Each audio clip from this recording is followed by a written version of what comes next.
Hi guys! So meron akong milk dito at gusto kong ipatikim sa mga tao dito sa bahay kung anong lasa nito. Diba si Macy nang gustuhan niya? Guys, gusto daw tikman ni Ate Macy ang aking milk kasi sabi niya hindi niya daw na-try. Sabi ko, bondant din yung milk ko sa time niya. Grabe din yung dudo niya. Okay, stop. Okay. Go ahead. How was it? Are you sure? You're just pretending. Oh no!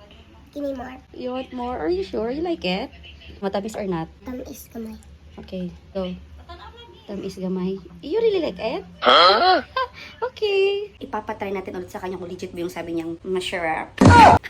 Baka kasi pa-hype lang yung batang yun. Hanap tayo ng baso dito. Oh, let's go. Mauuna si Macy. Sabi natin. Very puno.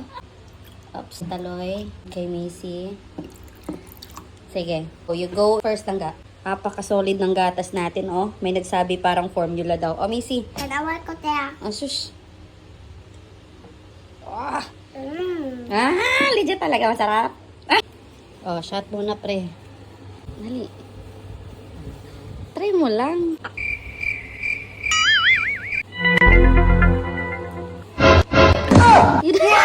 Oh no!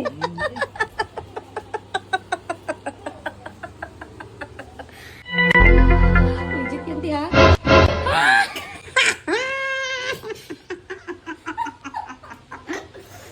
Ano malasa nito kasi? Ako din hindi ko personally na-try, pero parang sa mukha nila guys, ayoko nang mag-try.